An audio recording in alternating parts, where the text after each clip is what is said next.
Christopher. We're La Valle Show. Thank you so much, first of all, for being an amazing writer and writing this amazing script. Now, directing as well. Yes. And how did the script fall in your desk, and what made you say yes?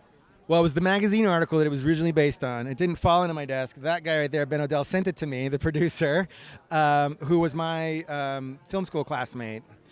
We went to grad school together. Yes, I might have told you the story. And I actually brought him on to do my first movie, which won the Grand Jury Prize at Sundance in 2007 for features.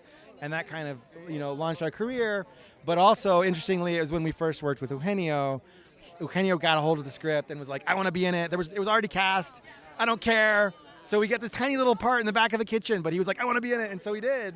And that was the beginning of all this. But so when they sent me the magazine article, I mean, my boss, Ben and Eugenio, boss is, but for Eugenio, so I know who I'm writing the script for. It's going to be Eugenio playing Sergio.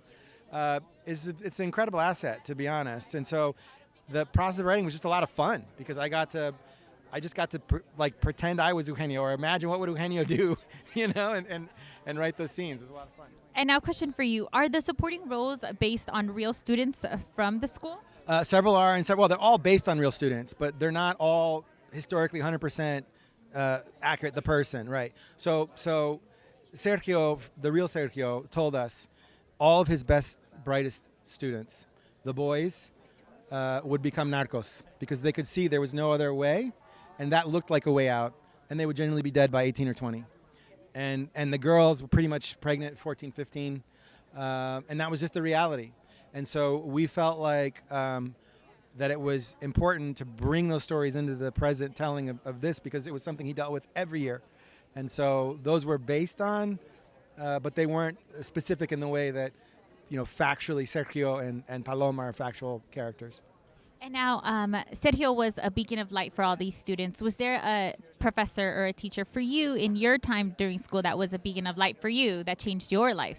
Yeah, I had one in primaria, a fifth grade teacher who was very similar. She was my buddy and was interested in what I thought and had to say rather than programming me full of things I needed to learn and memorize and doing that. It was more like, what can we, looked out at the universe with me with the same, shared my curiosity, but ultimately valued me and that curiosity, which I think is the radical in this movie. It's the switch. It's always so ironic.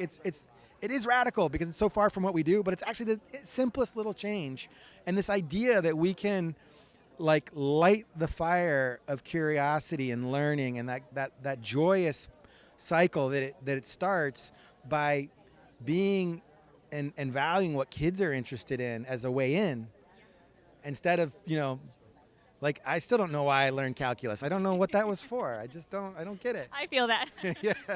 Well, thank you so much. You did an amazing script, and we're just so happy to have this film. And it will go on, honestly, Stand and Deliver, and it will be one of those films that will live up there for a while. I know that. I've saw the film. Oh, yeah, let's hope so. I mean, I remember in Spanish class, and this would have been 1990, I saw El Norte, and it came with, educational materials, question and answer after, and, why can't we do that with this movie?